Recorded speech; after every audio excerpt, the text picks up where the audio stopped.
पिछले कुछ सालों में भारतीय समुद्री रास्तों में चीन की मौजूदगी चिंता का विषय है। ऐसे में पानी के रास्ते चीन को रोकने के लिए सरकार ने 75,000 करोड़ का प्लान बनाया है। क्या है ये प्लान और कांग्रेस इसके खिलाफ क्यों है, जानेंगे स्पॉटलाइट में। भारत के इस प्लान का आधार बे ऑफ बंगाल में स्थित अंडमान निकोबार आइलैंड्स का पार्ट निकोबार है। गहरे समुद्र के बीच 910 स्क्वायर किलोमीटर में फैले इस आइलैंड की लोकेशन भारत के लिए बहुत महत्वपूर्ण है।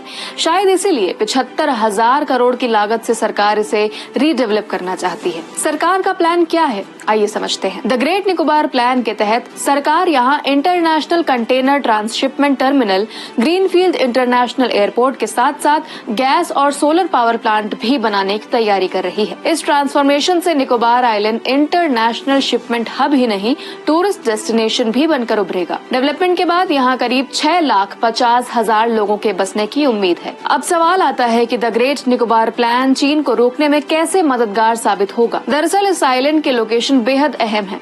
द ग्रेट निकोबार के पास 3 स्ट्रेट यानी पानी के वो सकरे रास्ते आते हैं जहां से चीन समेत दुनिया के कई देशों के शिप गुजरते हैं। इसमें मलक्का स्ट्रेट, लॉम्बॉक स्ट्रेट और सुंडा स्ट्रेट शामिल है। श्रीलंका का हम्बनटोटा पोर्ट हो या म्यांमार का कोको आइलैंड, चीन धीरे धीरे इस रीजन में अपनी पकड़ मजबूत कर रहा है।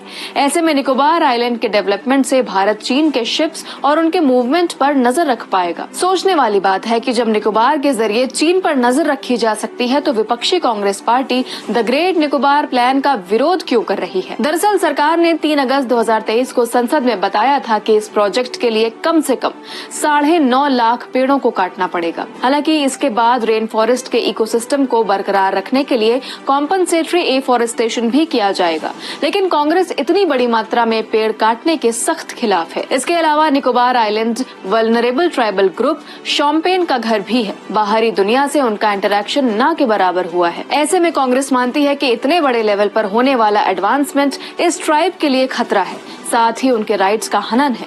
अब ये देखने वाली बात होगी कि चीन जैसे दुश्मन को रोकने के लिए द ग्रेट निकोबार प्लान में बदलाव होंगे या फिर कांग्रेस के विरोध पर सरकार इस प्रोजेक्ट पर रोक लगा देती है। आज स्पॉटलाइट में इतना ही। ऐसे और वीडियोस